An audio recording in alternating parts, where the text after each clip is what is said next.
off with WrestleMania. So do you want to talk about the tagline, the mega powers explode? Yeah, the mega powers explode. Thanks, Caleb. Thanks, Louie. Thanks, everybody. Thanks to our wonderful friends. Okay, so we're talking, and again, thank you for joining us. We're talking about WrestleMania 5. The mega powers explode. The date is April 2nd, 1989. Yeah. And the Cold War has ended, just setting the tone for everyone. Tim Berners-Lee, a British scientist, invented the World Wide Web. Right. I mean, what was this world without the web? Let's think about that. So that was in 1989, and the Berlin Wall came down. Wow. I mean, we're talking major history.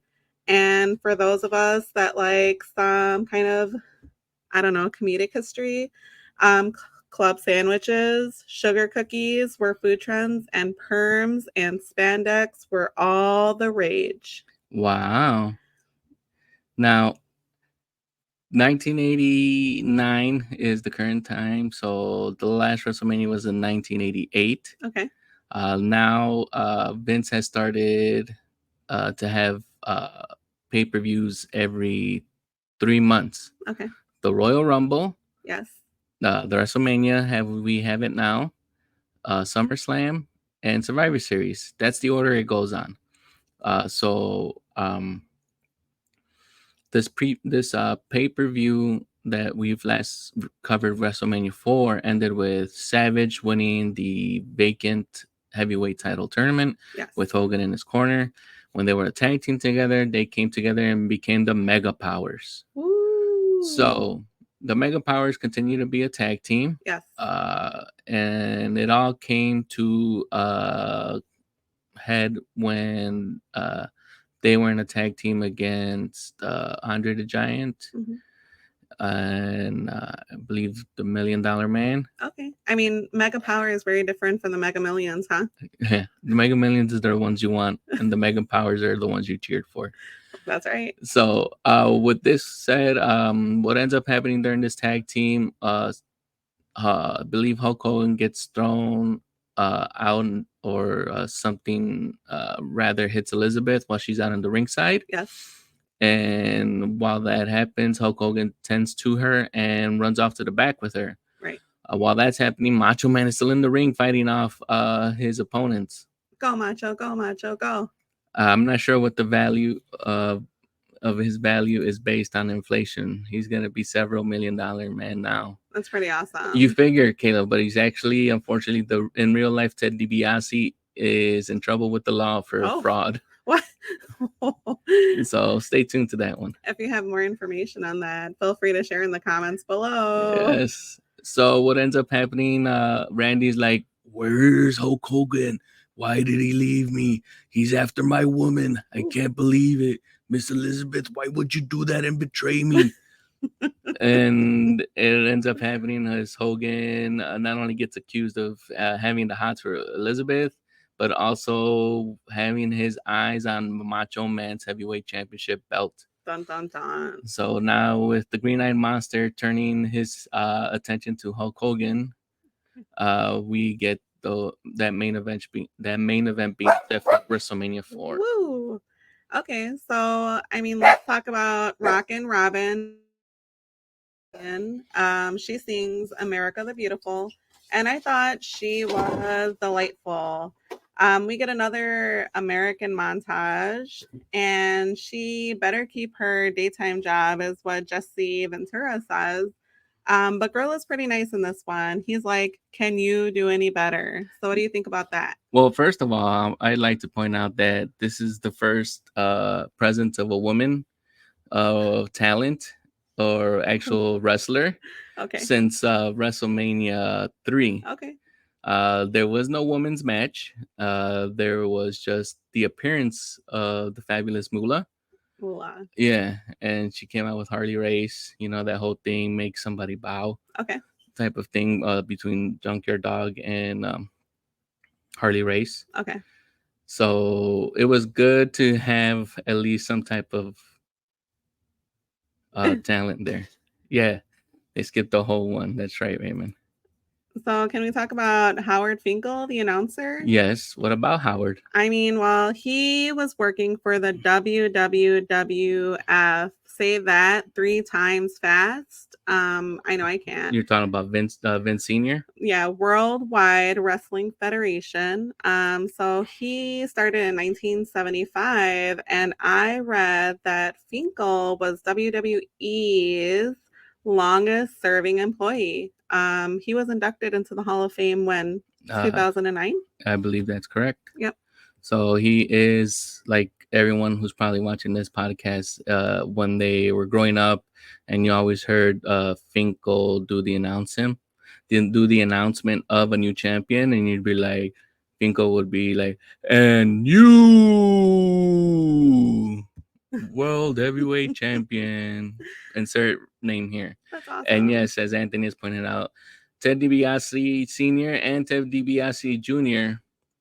is also involved in that whole scandal with Brett Favre. Oh, wow. So can we talk about Finkel's wrestling AKs? Sure. His AKs were El Dopo, mm-hmm. the Fink, Mm-hmm.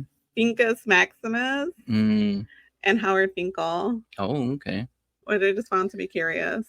So he just went by his first, the one moniker he had is just his own name. Much like me. Yep. Yeah. Okay. So, you have any more tidbits, or can we move on to the first match? Well, I just want to say, so if you're wondering how many people were in attendance at Trump Plaza in Atlantic City. For the second year in a row, Vince had the same venue, Atlantic City, for WrestleMania 4 and 5. Was it the same amount, or was it less? It was a total of 18,946 people. But like you said, that's the second time that they had it at that location. Right. And if I remember correctly, WrestleMania 4 was 19,000, so this was a little bit less people. Yeah, good memory. So, anything else before we move on to the first match? No, that's all the fun stuff I have for now. Okay. So the first match we have is King Haku versus Hercules. No longer Hercules Hernandez, but just Hercules. Yes. King Haku is accompanied with Bobby the Brain Heenan.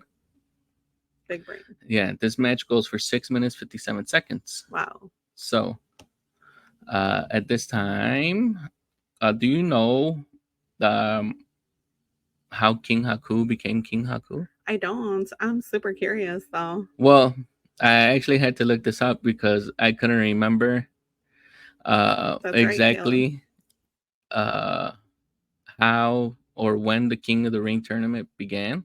Okay. And doing my research, it turns out that the King of the Ring tournament actually began in 1985, but it was untelevised. They were just being held in house shows. Okay. So we would either see the King being announced at a Superstars event, like the local television event that was syndicated, things like that. Okay. So they would actually have a tournament. So apparently, Vince, I guess, or someone convinces Vince to have this King of the Ring tournament later on in the line. But I was just wondering when did King Haku become King Haku, and that's how it became something from a King of the Ring tournament they had off screen. I'm glad that you told me, because I was saying haiku for some time. So, and I was thinking of having or like figuring out a wrestling haiku. But you're like, no, it's haku. It's and haku. And like we said, he looks great. He is being carried and comes out looking like royalty, wearing purple. Yeah. I mean, he looks wonderful. He does look good in purple, doesn't he? Yep. Oh, thanks, Ray. That's accurate. That is accurate. That is factual. So this match starts off with Haku getting a sneak attack on Hercules. Then Hercules gains the upper hand, and then Haku and clotheslines them out. Hercules gets Haku when he's on the mat and suplexes back in and drops a couple of elbows. Hercules is later distracted by the brain, and then as during that chase, Haku recovers and gives him a clothesline. Haku continues to wear down Hercules with some backbreakers and a bear hug. Right. Hercules rallies, and then a missed splash gives Haku the upper hand again. I really enjoyed how Hercules was whipping around that chain. So who are you rooting for during this match? Oh yeah, I forgot to ask you that. During this match, I think I probably would have gone after Hercules. Okay. As because at this time it seems, if you didn't get it through, that Hercules is being presented as the baby face, so he's the good guy. Babyface. Yes. Like the rapper? No. Or are you talking about like the R&B singer Babyface? Oh, there we go. Babyface. Yeah. Oops. That's okay. So who am I rooting for? Yeah. I mean, you would think I am rooting for Hercules, but I'm rooting for Haku. And he is ready with the slaps. Oh, He's just yeah. like slap, slap, slap.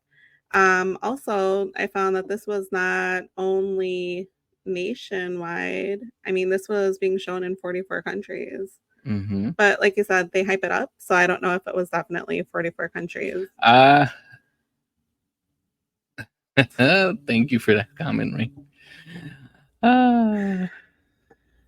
So this match, let's see here. After a series of clothesline and a power slam. Oh, thank you for that other comment, Anthony. Hercules goes for a move from the top rope. Haku kicks him and then goes to his own top rope, move from the top rope. And then Hercules catches him and gets a suplex win. But this ends in the same way that he lost to the Ultimate Warrior. Ooh. So it looks like Hercules learned a lesson because he actually gets his shoulder up the last second, and he does not lose this time. He gets the 1-2-3 pin and win. Wow. I mean, the crowd went wild. And like you said, what a suplex from Hercules. Yeah. I mean, he grabbed Haku by his trunks. And I was like, dang, I didn't know what was going to happen.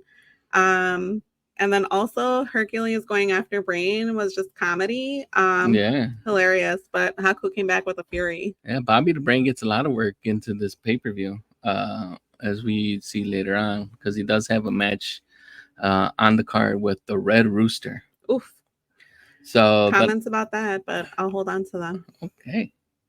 The next match we have is a tag team match. We have the Twin Towers with the One Man Gang. Wait, I'm being told that is just the One Man Gang in some African garb, now going by the name of Akeem the African Dream. He's teaming up with the Big Boss Man, who's making his WrestleMania debut. Okay. With Slick as their manager. Okay. This is going against the Rockers, Marty Jannetty and Shawn Michaels. Well, Wikipedia was telling me, but I think you also told me last pay-per-view in the comments that the One Man Gang became Akeem the African Dream. So I mean, this is the first time that I'm introduced to the Akeem, Rockers, the African Dream, and I'm like, what?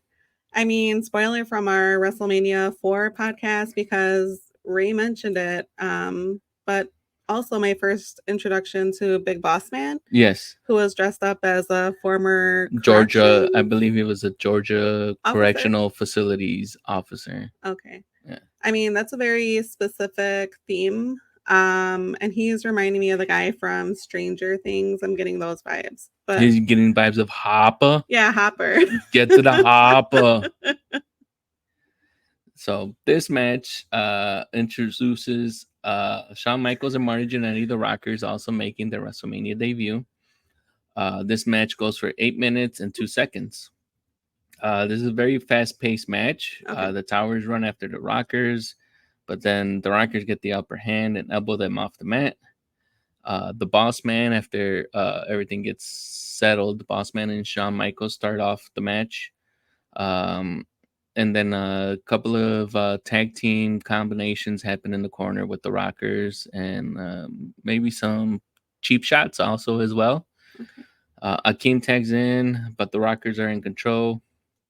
Still, quick tags from Shawn and Jannetty until a blind tag is made to the Boss Man. What did you think about that headbutt between Akeem and Big Boss? Akeem and the Big Boss Man? Yeah. It was just... It was me that thought it was hilarious? I mean, it's hilarious, but it's like, Are you trying to say like it was like a miscommunication I thing thought it was done pretty on funny. purpose? Like it was just It some was good like a good, comedic timing. yeah. And who are you rooting for? Oh yeah, keep forgetting this It's whole okay. thing is about you. I'm here I'm for you. actually rooting for the Rockers because they Ooh, were young and hip and cool. much like us, or kind of like us. Oh, I mean, I am hip and cool, but I don't know about young. Ta-da! That's where you take over here. Thank you. I'll take it. I'm rooting for the Rockers because they look pretty rad, like you said. Mhm. Don't know if anybody's still saying that word. I like the tassels on their neon yellow pants. I don't know what to say about Akeem or that outfit, Mhm. but I'm definitely rooting for them, and I really like them double teaming Akeem. So that was pretty cool. Yeah. So, yes, Raymond. I think if the Dark Side of the Ring season is over, I'll definitely check that out. Here, and then let's see.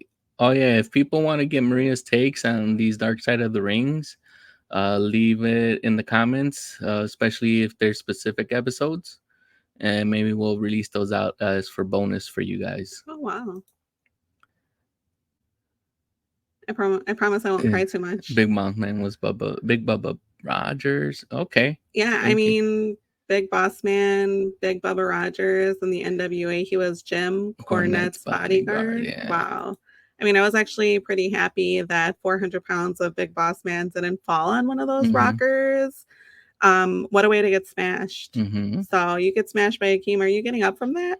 I wouldn't, but I mean, Vince isn't paying me like he probably was paying the Rockers, so I'd have to suck it up and keep going if I was them. I think I'd be down for a while, Yeah. but I thought it was a pretty solid match. Yeah. And I have a question. Yeah. So, how did Slick get tangled up in this mess? I mean, As managing the Twin Towers. yeah, it was just such a wild match for me. Oh, it's just I can't tell you exactly like how that probably happened. But if you all know, But yeah, if you all know, please go ahead and add it in here. Thank you for the comment, Ray, on our Facebook Live. They were originally the Midnight Rockers in NWA. The name was a ripoff of the Rock and Roll Express and the Midnight Express. Okay, so let's go ahead and finish off this match. The Towers are in control until Jannetty avoids a bump and dives for the hot tag to Sean. Sean gets a hard clothesline from Akeem. Bossman almost falls off from the turnbuckle and misses the headbutt. Sean and Jannetty get some combo moves in, but it all ends with a splash from Akeem the Dream, and the Twin Towers get the pin and the win. solid match, no complaints. Yeah. Shawn Michaels was the Keanu of the Rockers, and Jannetty was the other guy from Bill and Ted. Alex Winter, you mean? That's the other guy that placed Bill in the Bill and Ted. So, does this take us to? Yeah, this takes us to another match. One of your WrestleMania mainstays so far. For the 5th WrestleMania in a row, we get Brutus the Barber Beefcake versus the $1 Million Man, which Caleb says that we should adjust for inflation, but since he might go to jail, I'm not going to do so. Can we just call him the $2 Million Man because his hair still rocks? Oh, with the $2 million haircut man, is that what you want to go with? Okay. Yep. With his bodyguard, they actually announced that he's his bodyguard, Virgil. So somebody must have heard me back in the past, and I was like, "What does Virgil do? Is he a butler? Is he a valet?" So, Maria, yes. Were you rooting for Brutus Beefcake, or were you rooting for the $1 Million Man? Were you torn here? Well, I mean, I was rooting for the $1 Million Man. So, like I said, $2 Million Man because of his hair. And like you said, Virgil was wearing like a delightful shimmery pink ensemble as his bodyguard or valet, and that was pretty cool. Also, I was wondering what kind of gym bag Brutus had, but like you had told me before, he's carrying his shears. Yeah, because a barber always carries around gardening shears because you never know when, I guess, a bush or a tree needs some trimming. Is he still considered the barber if he's carrying gardening shears, or is he like the landscaper? I don't Should that have been his moniker instead of the barber. It should have been Brutus, the landscaper, Beefcake. Options. The options are endless. Well, uh, I was rooting for the belt. I don't know if Oh, the $1 anyone million belt. I don't know if anyone was paying attention to the $1 million belt, but that was pretty spectacular. Yeah. So I'm rooting for the belt. I'm jesting. Still rooting for the $1 million man. Okay. Well, this match goes 10 minutes. Pretty much starts off with a $1 million man trash talking Brutus. He gets a hot start, and the beefcake guy until DiBiase heads out of the ring. He gets back in. Brutus still has the upper hand and clotheslines DiBiase back out of the ring. We get a lot of in and outs so far in these first 3 matches to start off WrestleMania 5. I really enjoyed some of Brutus's suplexes. I thought they were pretty solid. Yeah. This match to me feels a little bit long, but they're really working the ring. So, I mean, did you see when Brutus went for Virgil? And he and the barber take a tussle and Beefcake? I won't ruin it. Go ahead. Well, with this one, Brutus manages to get his hands on Virgil, and then he puts him in a super hold. And then eventually Ted saves Virgil before the barber can get his shears, and this match ends in a count out. So we got 10 minutes of action only to end it as a count out. How do you feel about that? I felt like it was fine, and also this was supposed to be a singles match, but it was a trio at the end. So, well, yeah, you normally would get that because the bad guy, which was the $1 million man, the heel, would have to have some type of advantage for the baby face or the good guy to overcome. Okay. So if you haven't noticed that, that's a pattern that's been happening for a while for the past 4 WrestleManias. Where's the lady that has the meme with the numbers that are all around her? That's me. I haven't noticed. Yeah. So the next match we have is the Bushwhackers, Luke and Butch, versus the fabulous Rougeau brothers, Jacques and Raymond, who are accompanied by Jimmy Hart. Maria, this is your first introduction and WrestleMania's first introduction to the Bushwhackers. Yes. How could I forget? Thoughts? They were wearing cargo pants, and I think they were wearing tank tops. But I mean, when I take a look at this match, I'm rooting for the Rougeau brothers. The Rougeau brothers? Yeah. Raymond Rougeau, who is now the mayor of Raudon, Quebec, even though Raymond wants to say it in a different, not family-friendly moniker. Raudon. Yeah, and then it's funnier your way, Raymond. And then his brother Jacques. Ooh, like Jacques Cousteau, the underwater sea explorer. Yeah, this. So who were you rooting for? You're the Rougeaus, you said, right? Yeah, I'm definitely rooting for them. So I mean, they seem tired at the beginning of this match. Well, I mean, I think it's because you saw how pretty much out of control the Bushwhackers were. This was one of my least favorite matches, and there's a match here that's like 30 seconds long later on this card. So I'm not sure how this match ended up being booked to go 9 minutes and some change. 9 minutes, yeah. Because I mean, it was just like the Bushwhackers doing whatever they wanted in the ring and not really paying attention to the ref who's supposed to be helping along with the storytelling and everything. Right. I mean, but you're going for the Rougeaus. It looks like unfortunately they do not get the win. Butch and Luke end up getting the battering ram, I think, twice on the Rougeaus. Yes. And they get the 1-2-3 pin and win. So happy, sad. Where's Maria on this happy one? That the match is over. I mean, with the Bushwhackers winning, I'm like, sure, they won, ? That battle ram move was okay. But do yourself a favor and skip it or watch it and complain with me and Carlos. Yeah. Your choice. You choose. Now, the next match is introductions of two new, I guess, WrestleMania debuts for two more guys, Mr. Perfect and the Blue Blazer. Maria, Yes. who were you rooting for?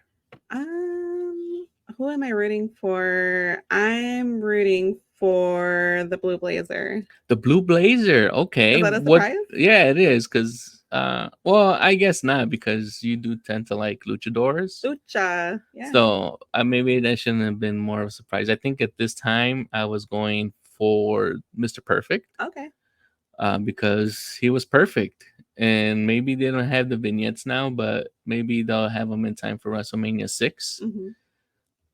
But I think you will enjoy seeing the career of Mr. Perfect. Can't wait. But yeah, like you said, Lucha vibes. So I was definitely rooting for Blue Blazer and his cool blue name. Mm-hmm. Unlike the Blue Beetle. Oh. Little different. Still interested in watching it though.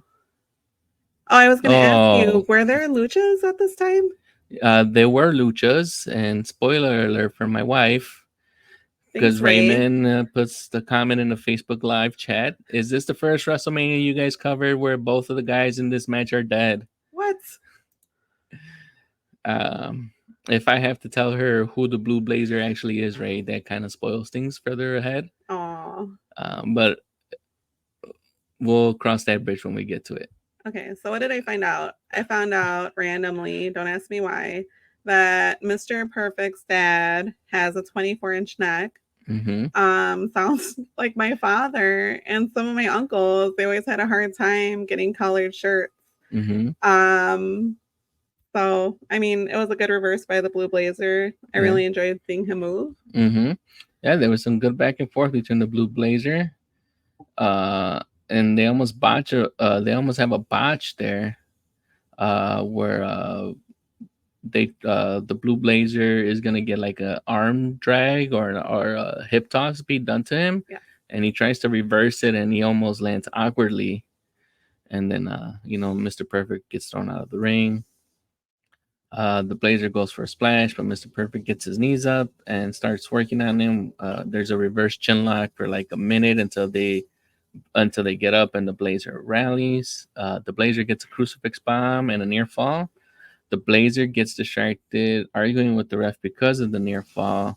And Mr. Perfect takes advantage and lands the Fisherman Suplex, which is here known as the Perfect Plex, for the 1, 2, 3 pin and win. Well, I mean, what do I like about this match? I like that the Blue Blazer has blue flames on his white boots. Mm-hmm. That's fashion. Also, I saw that Blazer got blocked by Mr. Perfect with his knees. And Yeah. anytime anyone gets blocked with knees, I'm like, oh shit. I mean, that must hurt. Mm-hmm. Also, kudos to Mr. Perfect for chewing gum during the whole match. Yeah. There were just also a lot of cool people in this audience. So if you do rewatch this Mania, just notice that there's like a lot of cool 1970 mafioso looking people in there. So they look super cool. Yeah, right. It's like a bunch of Teamsters are all there, right? And they're all, I think, all around Trump too. That is, yeah, that's one thing I noticed as well. Mm-hmm.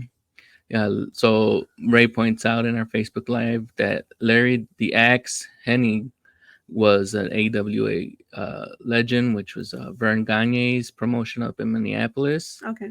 And Joe Hennig, I'm not sure if you remember, but there was a tag team with Curtis Axel. Yes. And he was Mr. Perfect's son. Okay. So he's saying that Joe Hennig, Mr. Perfect's son, had his name be Curtis Axel. Wow. So it was an homage to not only to his grandfather, who was named the Axe. Okay. That's where we get Axel, but his father, who was Kurt Hennig. So it was amalgamation. That's pretty cool. Mm-hmm. I mean, but we see Perfect win, right? And I'm vibing with the crowd. They're really excited. I can't say that they're excited, but I'm not a fan of this win. Are you? I mean, that's all up to the Blue Blazer. That's on the Blue Blazer because he gets distracted by not getting the 1, 2, 3 pin. Right. And eventually it kind of falls in line with the character that the blue blazer actually gets exposed to actually being, because that's a character trait that follows that particular wrestler for the rest of his career. I like that he questioned the referee. Yeah, not a lot of people question the referee when they're heels, and that's when a lot of the psychology, of putting someone over if you're the heel for the baby face type of thing can be done and make the match a little bit better. Comment from Anthony from our YouTube live stream. One of the best matches ever, Road Warriors against Verone, Von Raisch, and Kurt Hennig. Ooh. Okay, I had to check that one out. Me too. I'm like, that's exciting. Okay, so the next can we talk about yeah, there was questions for the upcoming 3-man tag. Okay. That because of Mr. Fuji actually being involved, there was speculation if Mr. Fuji was actually in shape. So before the next upcoming match, Mr. Fuji has a taped vignette or where he runs a 5-kilometer race, and we get the return here of Lord Alfred Hayes. Yeah.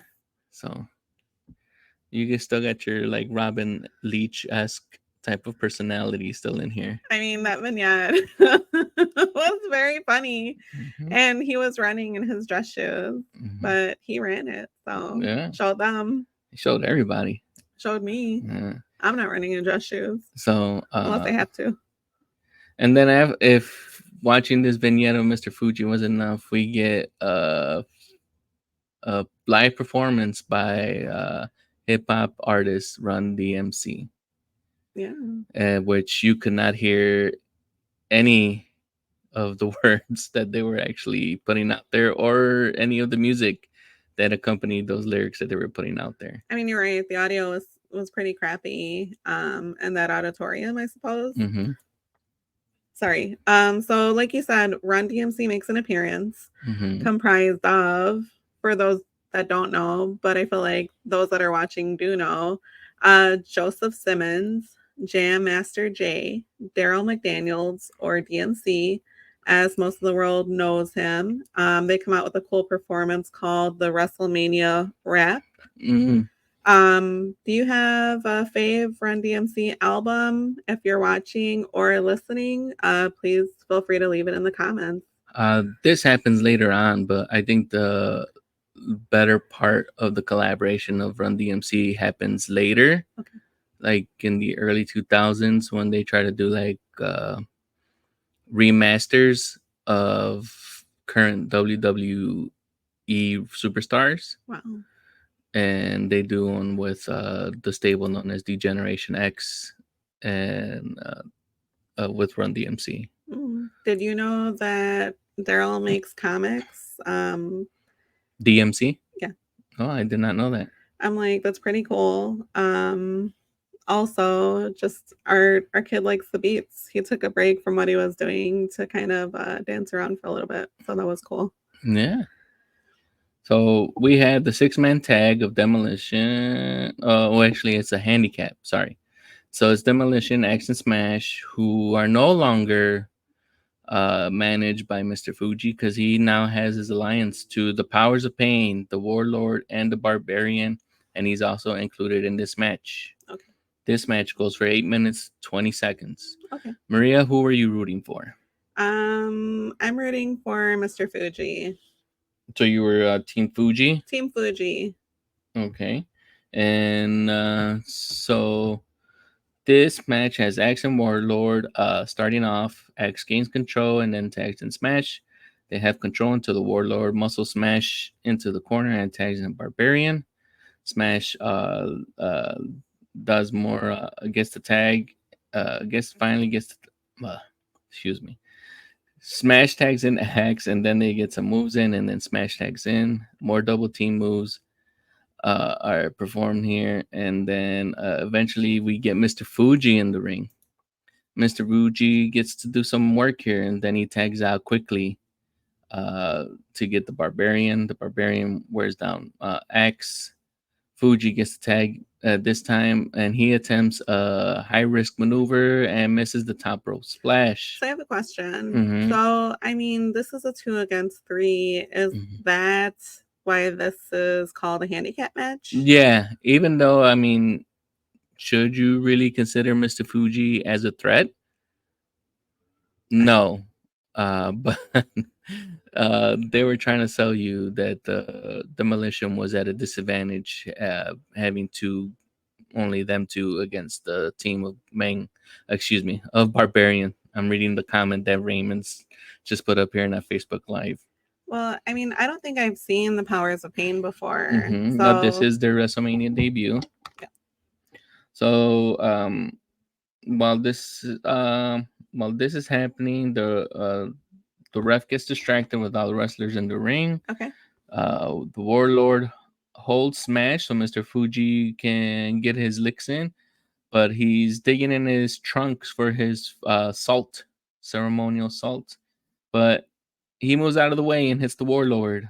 Smash gets a hold of Fuji, and then they hit him with their finisher, and that's it. 1, 2, 3, pin and 1 for demolition. So, I mean, when Fuji gets tagged in, Mhm. I'm rooting for him because, like you said, he ran that 5K. But then he hits his own partner with salt in the face, and I was just pretty like, do I root for him? Do I not root for him? Do you not root for Mr. Fuji still? I do. I do root for him. Okay, that question and dilemma solved. Anthony, thank you very much for your comment here. We'll look up the bench press contest between the Road Warriors and the Powers of Pain. Wow, that sounds pretty awesome. Right. The next match we have is Dino Bravo with Frenchie Martin and So we're on to match 7? I believe so. You would be Yeah, match 7. So we have and Ronnie Garvin. This match goes for 4 minutes and 59 seconds. Okay. Maria, who were you rooting for? I'm rooting for Garvin. I mean, yeah. Run's brother is better. Wow. Okay. You'd have to fill me in on that one, Raymond, because I do not know who Run's brother is. So not only do we have these two performers come out here, but we get a random appearance by Jimmy the Superfly Snuka, who has no reason to be out there. He's just announced and he walks down and he gives up his Hawaiian salute and he's out of there. He just runs back to the back. No reason. I mean, what did you think about this match? This match, I guess I really had no one to root for. I think if anything, I would have been bored. I think I would have been 8. Wow. Or no, I would have been 9 when this match would have been happening. This match was pretty short. Like my attention span. Oh, okay. Thank you, Raymond, for clearing that up. So, I mean, Garvin stomps on Frenchman, and I'm like, okay, Bravo wins, question mark. I'm like, that happened. So, it wasn't that exciting to me. Yeah. Yeah, Garvin hits Bravo from behind when he's trying to figure out. Well, Garvin gets hit from behind while he's trying to figure out where to throw his towel from Dino Bravo. Then Garvin reverses a power bomb and is in control. Garvin goes for a pile driver, but Dino Bravo reverses. He side suplexes him for the win. Garvin attacks Dino and Frenchie and then stops Frenchie. Like, what does Frenchie have to do with it? And I guess I never put those connections together, but people in the comments are letting me know that Run's brother is actual Russell Simmons. So sorry about that, guys. This is a wrestling podcast. No one told me there'd be pop culture involved in this. The more you know. Yeah.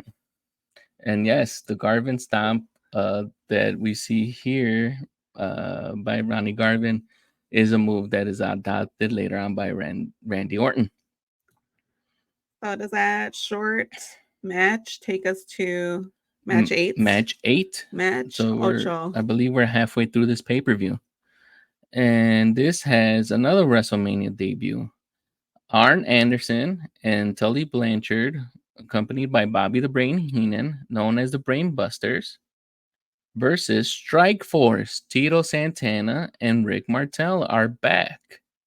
Maria, I know you're a big fan of Rick Martel and Tito Santana, who is still here 5 WrestleManias later. Maybe.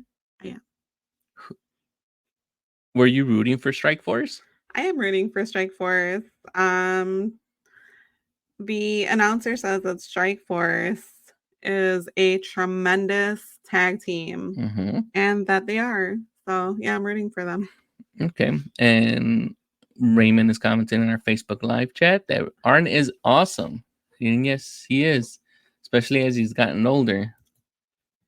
I clapped for the double drop kick by Strike Force. Okay. It was that awesome. Yeah.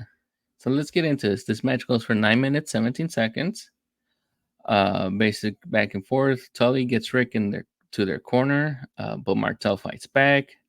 Tito comes in and they both clear out the ring to start the match. Martel is in there with Arn Anderson to start the match. Tito gets in, and after Arn Anderson tags out, and not only does he put the figure 4 on him, but Martel also puts it in on Arn Anderson as Arn tries to run in to break up the pin. There's a tag away from the referee when Martel is coming in, but I guess Tito was not aware of it, and this is when I believe Tully ducks and hits Rick Martel with the flying forearm. Martel goes down. Tito gets worn down here. Martel is shaking it off on the ring apron. He finally shakes it off and makes it back. Tito manages to fight off the Brainbusters, and he tries to go for a tag, but this time Martel does not give him the tag, and he actually walks away from his partner. Wow. I mean, Tito was great. He nailed that Boston Crab. Like I said, I had to rewatch that double kick twice. That's how good it was. We get a figure 4 by Tito and Martel, which was super cool. I mean, the Brainbusters are pretty cool, or they're pretty good in this match. Yeah.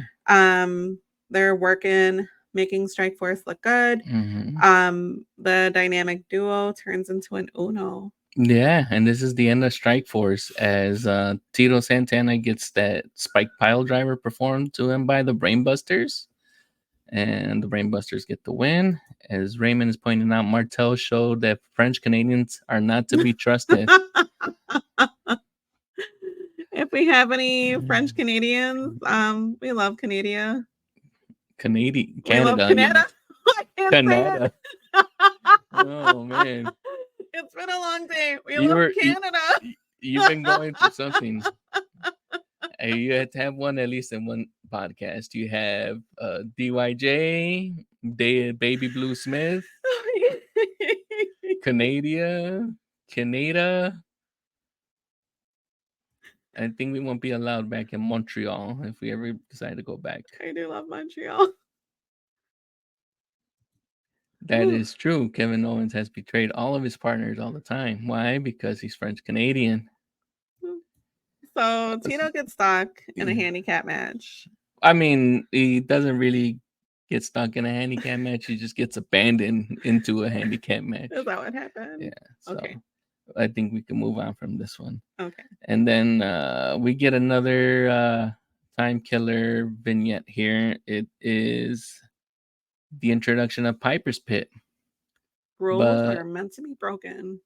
It's not Roddy Piper that comes out. It's Brother Love. Now, Maria, this is your first introduction to Brother Love, right? Yes, it is.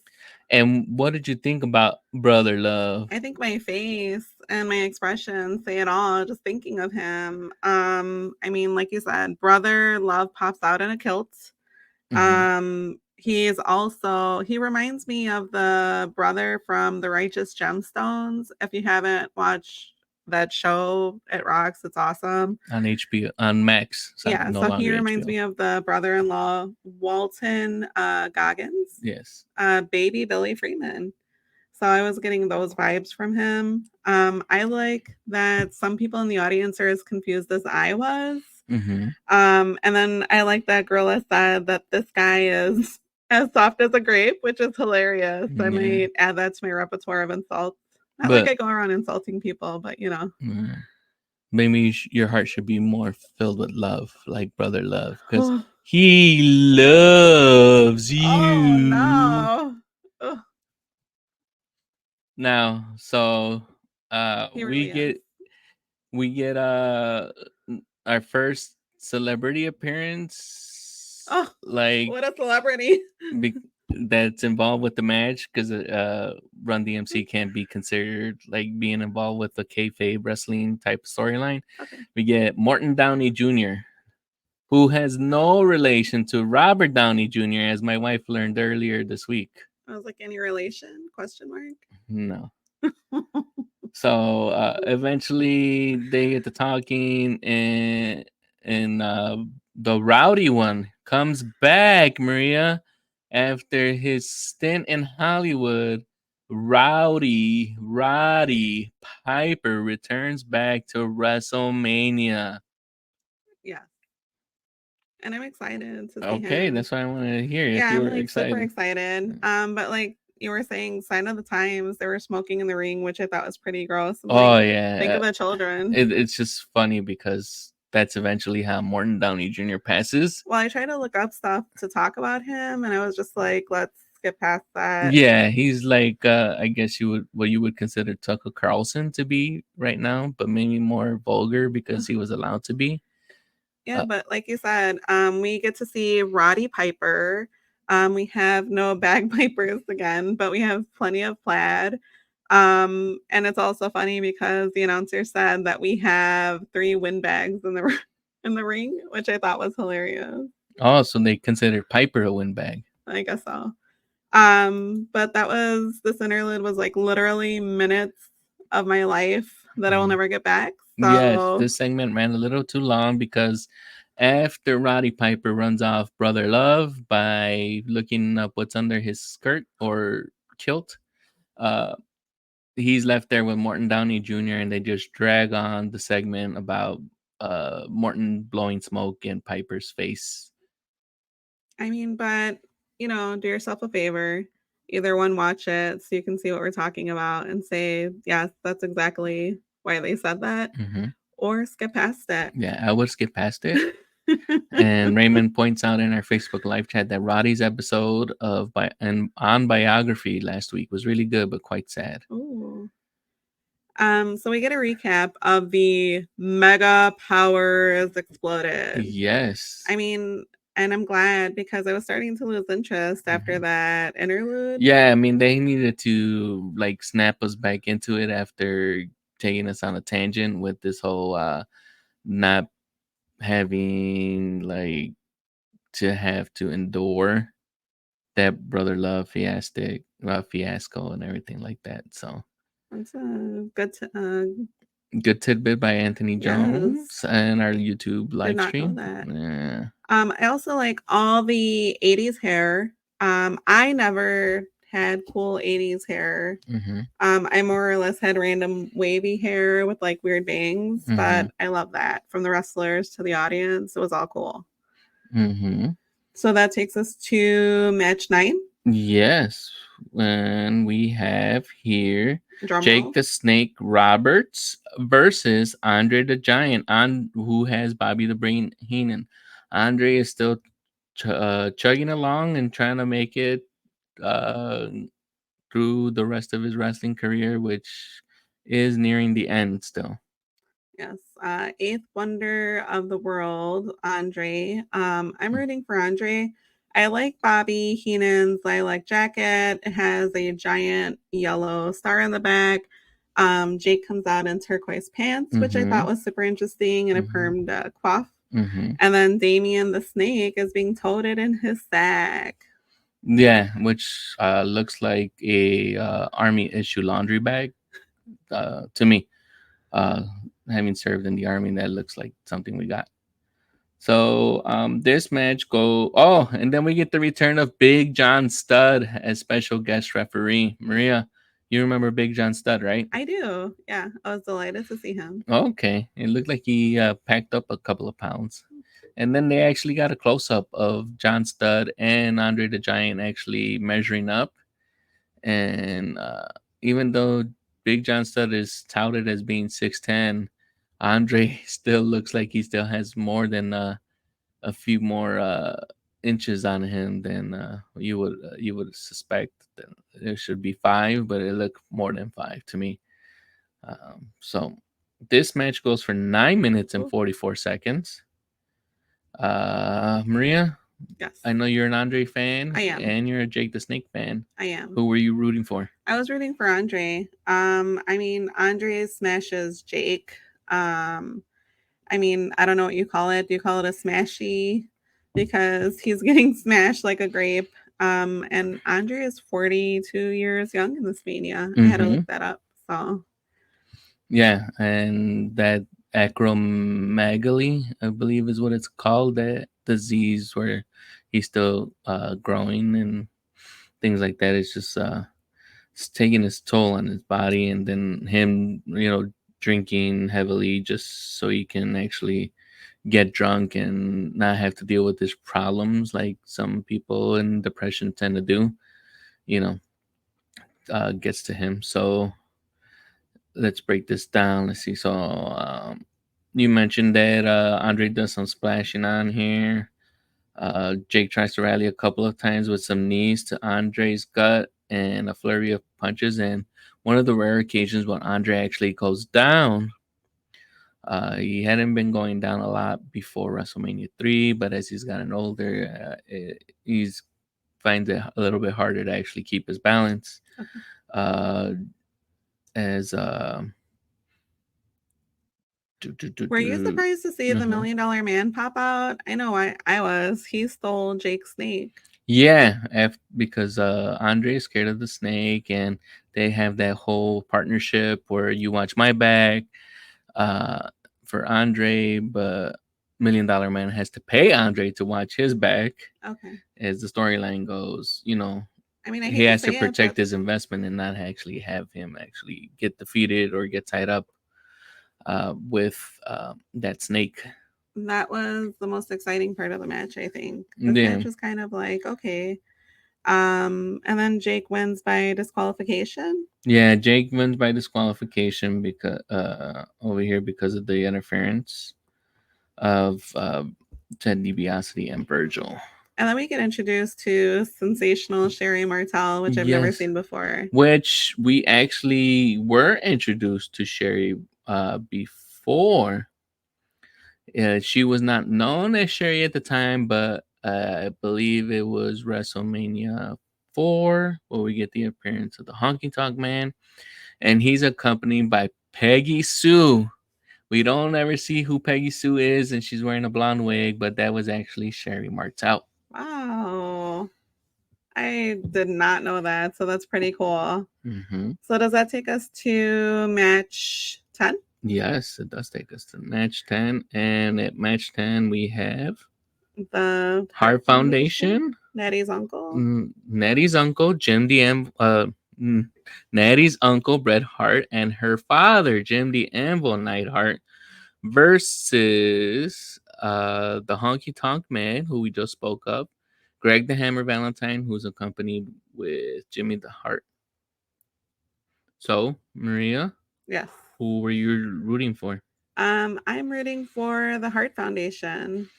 Okay, so this match goes 7 minutes and 40 seconds. Now, I find it shocking that you said you're going for the Hart Foundation because this has your constant nugget that you've been cheering for the past 5 WrestleManias. There is a little piece of Greg the Hammer Valentine. Yeah, that little nugget. I mean, not little, but Mm-hmm. So he's a sturdy nugget. Definitely. So we have Honky Tonk and Bret start out the match. And Bret comes in out hot and leads that leads to the Honky Tonk to go for a desperate tag to the Hammer. Okay. The Hammer gets in, but he's also dominated by Bret Hart until he reverses a mid-rope move by Bret, and Then Brett starts getting double teamed in their corner. Hammer and the Honky Tonk are performing great double team tag moves. Honky even hits Bret Hart with his finisher to shake, rattle, and roll. But instead of going for the pin, the Honky Tonk Man tags in the Hammer. Why would he do that? Bret Hart starts to rally, and Honky Tonk comes in. And then the Hammer comes in, and then Bret tries to roll up and holds onto the rope. Uh, then Bret goes for the hot tag to Jim the Anvil, and Jim the Anvil Neidhart starts cleaning up. Clean it up. Bret Hart gets back in there, and we get a near fall that leads to the Hammer to break up the count. For some reason, Jimmy Hart gets scared when Jim the Anvil Neidhart goes after him, and he leaves the megaphone alone. Jim the Anvil Neidhart, even though he's a face at this time, decides to use the megaphone and throws it to Bret. Bret uses it, and then they get the 1-2-3 pin and win, while the referee is distracted. He does not see them use the megaphone. Yeah, I was rooting for half of that duo. So Which, like, yeah, so like it was I like the just Hart Bret Hart. Foundation. No, I like the Hart Foundation, but I was rooting for the Hammer, not the Honky Tonk Man. Can I do that? Is that a thing? You were cheering for both the Hart Foundation and the Hammer. Yeah. So you were like 3/4 of the way rooting for somebody except for the Honky Tonk Man. Basically. Okay. Yeah. Have you had a favorite match yet? Hell yeah, I've had a favorite match. Okay, we'll get to that at the end. I just wanted to make sure. Okay, pardon my language. All right, so the next match. We have the match 11. Yeah, we have some favorites for you. Again, facing off. Woo. The ravishing one, Rick Rude, with Bobby the Brain Heenan. Why are you gonna be so rude? Versus the Ultimate Warrior. Mm-hmm. This match goes 9 minutes and 36 seconds. Maria, who were you rooting for? The endless energy of the Ultimate Warrior or the gyrating hips of Ravishing Rick Rude? Well, I mean, first of all, like you said, woohoo! I mean, we get a recap before this match, and I'm excited because, like you said, these are two of my favorites. The Ultimate Warrior and the Ravishing Rick Rude. Mm-hmm. Do yourself a favor and watch a match with the Ravishing. Rude goes in with a steel bar pretty quick, and the Ultimate goes ham and attacks everyone, throwing refs and the crowd. I mean, the crowd and I both went wild. Yeah, I could tell in here because it gets pretty out of control, and there's a couple of times where the Ultimate Warrior tries to perform a couple of moves, and it looks like he might actually drop Rick Rude on his head. And where can I get a jacket like? And especially when Rude. He's throwing him around, like to start off the match, when Rick is trying to get the upper hand, and then he's just tossing him into the turnbuckle. Those can actually be pretty dangerous as well. Oh, so. As much as I enjoy seeing Ultimate Warrior while I was growing up, as I'm rewatching this along with my wife, I'm realizing that the Ultimate Warrior was a very dangerous worker in the ring and could possibly have hurt his fellow co-workers. I'm glad that you pointed that out. And before we talked about that for a little bit, I mean, you would think I'm rooting for Rude. But I'm rooting for the Ultimate Warrior during this match. Rude goes off the top and knocks the Ultimate Warrior against the mat, not once, but twice. Right. Excuse me. There's a lot of bear hugging in this round, which I'm not mad at, but it takes up a lot of match time or wrestling time. Yeah. Rude, much like me, was walking around with a backache after all that bear hugging. So, I was just like, what is going on? We also see a move, like you said, called the neck breaker. Yeah, the Rude Awakening. Is that what it's called? From Ravishing Rick Rude. That's his finisher. The Rude Awakening? The Rude Awakening. Wow. I guess you were not paying attention, taking down your notes, but the finisher's called the Rude Awakening. Also looking at other things. This match caught me by surprise. Rude wins. But the Ultimate Warrior was really working the ring. What do you think about it? Young me will tell you that he loved that match because it was just something about just running around crazy, uninhibited, and just shaking things chaotically.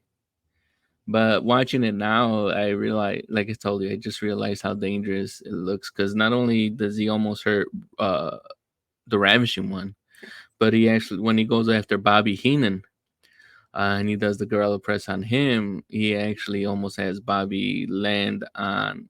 He lands on his shoulder, but any way that Bobby, the Brain Heenan, could have turned, he probably could have landed on his head too.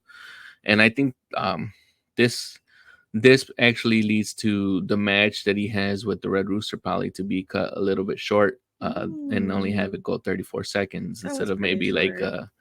maybe 5 minutes or something like that. That's an interesting take, and I appreciate you talking about that because when I look back at it, I'm like, okay, well, a lot of that makes sense. Yeah, so let's finish this off and get to the final. So Root tries to go Finish it. for the Root Awakening, but the Warrior powers out and leaves the ring. Okay. Warrior gets back in the ring, and while he's suplexing him, the Brain puts his brain to work and he decides to reach out and touch someone, and that someone is the Ultimate Warrior.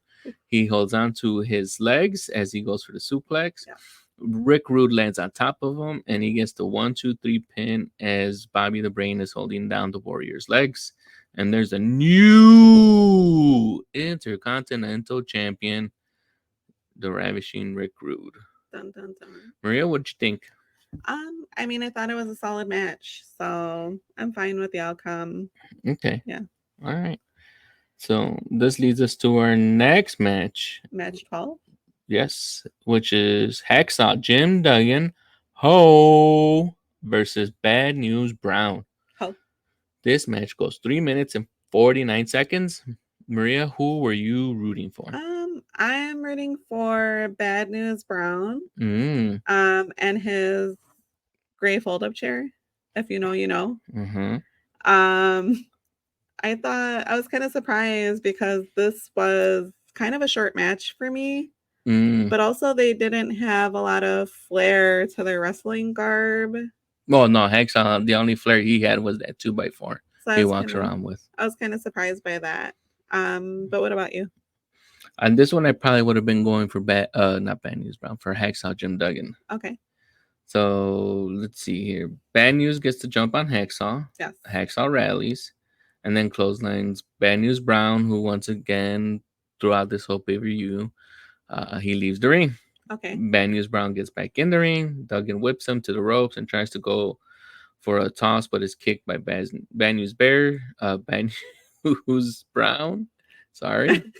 He maintains control, and Duggan tries to rally by saying "ho" a lot, but Bad News maintains the advantage.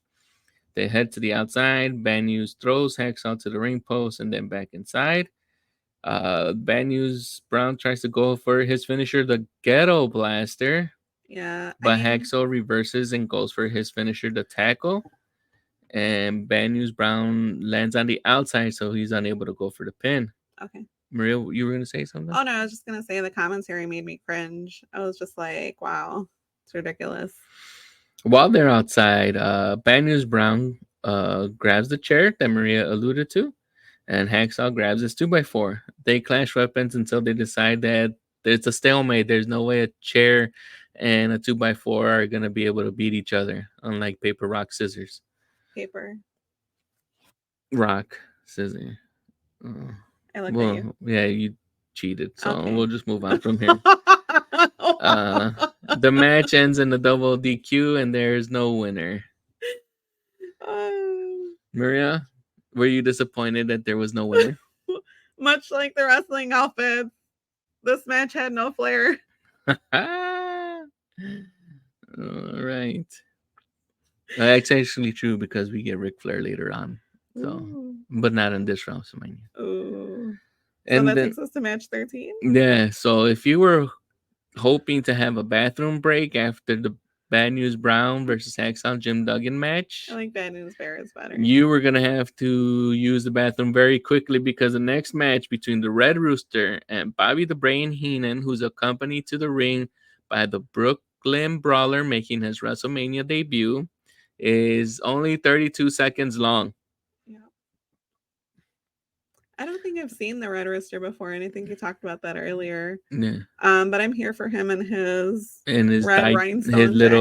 his little dye job at the top with his That red. no, but the jacket, yes. Okay, so we see Bobby walking down, and as you can see, he's holding his ribs. But I'm pretty sure that part was actually him just trying to like sell that he's injured. Yeah. But he probably did have like upper arm injury or something like that, depending on how he landed. Okay. One of those gorilla press slams that he incurred from Ultimate Warrior. Mm. So we see the wrestling attire that Bobby the Brain Heenan is wearing is Andre the Giant inspired. He's also wearing that black Leotard? unitard. Is it a leotard or unitard? I'm not sure, but it just has the one strap. So, like Andre the Giant. So, I mean, if you're watching this match, it's so quick. Don't blink. It's over. yeah, don't blink because you will miss it. I had to rewind this a couple of times to actually see how the Red Rooster got the roll up for the pin. So, as the Red Rooster enters the ring, Bobby cowers in the turnbuckle corner of the ring.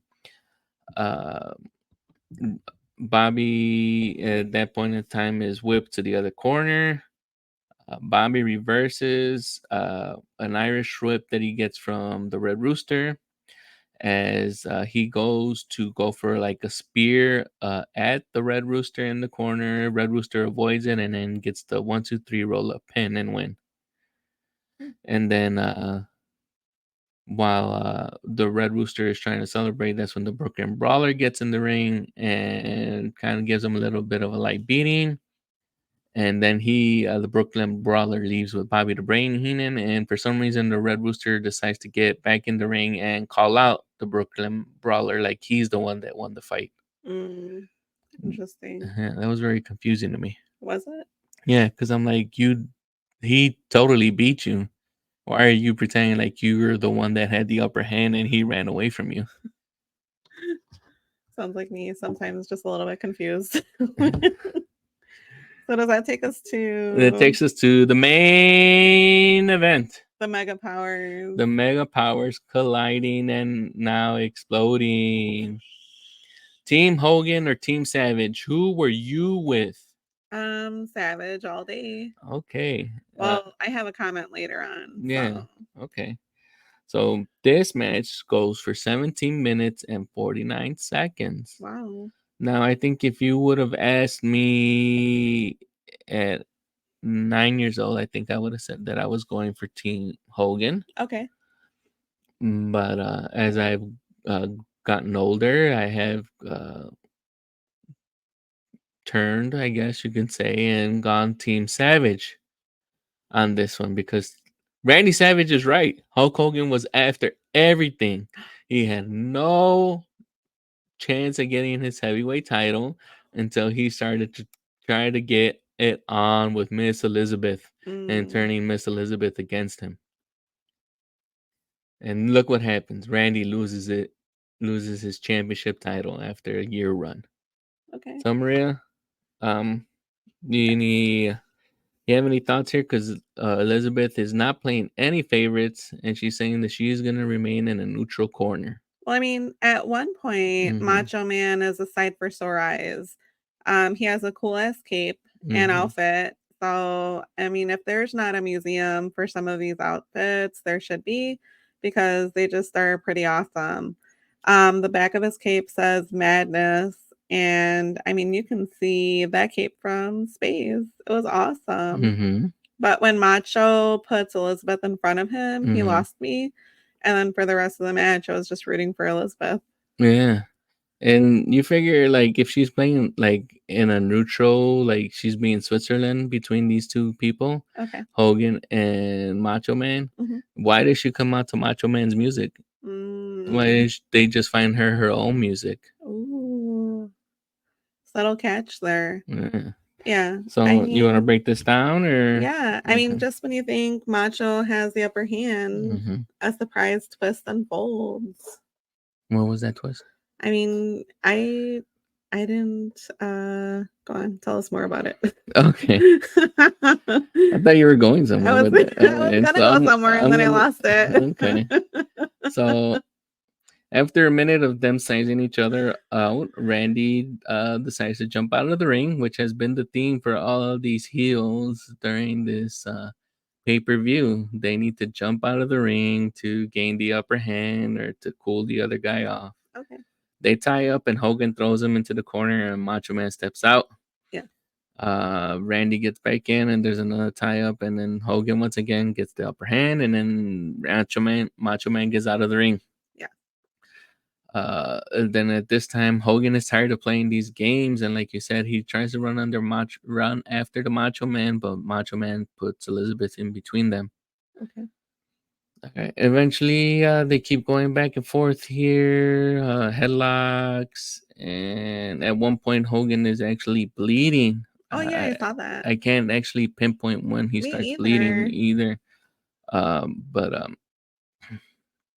they go back and forth here as Randy gets the upper hand here. The Macho Man goes for a headlock. Hogan tries to rally. The Macho gains control by jump knee striking him in the back of Oh. while he's trying to recover, and then he attempts a pin. The Macho Man starts getting cocky, and Hogan starts to rally again. But then Hogan throws Randy out, and Elizabeth goes to help him. Randy realizes who's helping him, and he waves off Miss Elizabeth. And Hogan gets near the ropes. Macho Man pulls him out, and then they start taking it to the outside. At this point in time, Hogan is gonna ram Macho Man into the barricade, but Miss Elizabeth gets in the way, and then that allows time for Macho Man to recover, and then he pushes Hogan into the post. Mm. And then that's when Elizabeth starts attending to Hulk Hogan. Macho Man can't have that, and he starts getting in Elizabeth's face. And then it's at this point in time that the ref just decides that Elizabeth is too much of a distraction and gets her taken away from ringside. Okay. Randy then goes for his double axe handle off the top rope to Hogan, who's near the barricades at ringside. Um, Then he gets Hogan back in the ring. He drags Hogan and then chokes him a little bit on the top rope. It looks like the Macho Man is building momentum here. And he actually goes for his patented elbow drop. But we get a false finish. And guess what? Hulkamania lives and he kicks out that leads to Hulk Hogan hulking up, doing his 1, 2, 3 punches, throwing Macho Man towards the ropes, big boot, leg drop, 1, 2, 3. We get a new champion. You said it with a question mark. It's because Why? it's not a question mark. Hulk Hogan does win, but it's just like so cliche as it's been for all of Hogan's career when he's been a face or a good guy. That's his patent thing. Okay. So when So you're like expected. yeah, he Okay. expected. So Hogan is the champion of the WWF now again. Wow. So So I mean, it's been a night of spectacular athleticism, unexpected mishaps, and unforgettable moments, much mhm. like this podcast. Yeah. So Maria, what did you think of this match? Did you like the way it finished? I thought this match was fine. I thought there would be because there was so much buildup. I Mm-hmm. thought it would be amazing. Like I said, I think Macho was really working the ring, Mm-hmm. and then Hulk put in the work at the end of the match. Mm-hmm. I just expected more. So yeah. Yeah. By this time, Vince has spent all this time, uh, I guess, grooming Hulk Hogan, I guess, or the audience to believe that Hulk Hogan is the guy. Every time you hear Gorilla Monsoon, talk about Hulk Hogan or anyone talk about Hulk Hogan, they're Okay. like, this is the epitome of a heavyweight champion. This is our star, and they couldn't have him do any they couldn't have him do any wrong or actually lose to anybody that really didn't deserve it. Okay. And So I mean, unfortunately, all the talent that faced Hulk Hogan at the time had to do, I feel, most of the work or the heavy lifting and making Hulk Hogan look good. And if you look at WrestleMania 3 versus Andre the Giant, Hulk Hogan doesn't become Hulk Hogan unless Andre the Giant gives him the okay to body slam him. WrestleMania 4 was actually one of the better WrestleManias because it didn't have Hulk Hogan in it. He was just there for like an 8 minute double disqualification match with Andre the Giant. And in this one, you did have Hulk Hogan, but it's just like, and I think 8-year-old me probably loved the result of this, but seeing it now, it's just like, it's the whole persona of Hulkamania is coming to an end for me. mm, wow. Tragedy unfolds on this hmm podcast. So, Maria, what were your favorite matches so we can finish this I up? mean, my favorite match is definitely with Strike Force.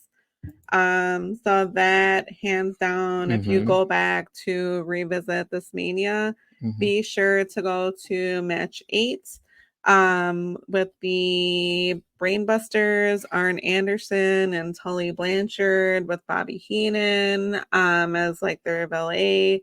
They defeated Strike Force hmm with Rick Martel and Tito Santana in a tag team match, and that was my favorite. What about you? Oh, so you only had one I favorite? only had one favorite out of this WrestleMania. Okay.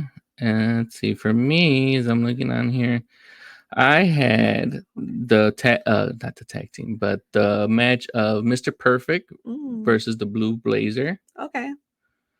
Just because of the fast pace uh action of the match. So we're talking match 8 and then Blue Blazer, I believe, was match 5. match 5. Yeah. And then, did you have any other thing that you wanted to? Because I did have one more, but you said you didn't have one more. No, but if you want to go ahead. I think the other one that I would have to give my recommendation for you to watch would be the Brainbusters, Arn Anderson and Tully Blanchard versus Strike Force, like you had also said. Winning. Mm-hmm. Uh, I think that's it. Okay. Thank you very much here for joining us on this WrestleMania revisit of WrestleMania 5. And if you haven't already, subscribe to us on YouTube. Please Yeah. do. So yeah, please leave a review. We will be putting this audio up later on this week on all major podcast network, Apple, Google, Spotify, Spotify, Audible, yeah, Prime. yeah, Amazon Prime, Pocket Cast, wherever you get your podcast services. And as we end here, yes, Raymond, in our Facebook live chat, this was the era of No Holds Bar that Hogan had just finished making that movie. And, and yes, please, as Raymond is pointing out, prescribe to this podcast like you have a problem. And until WrestleMania 6, we'll see you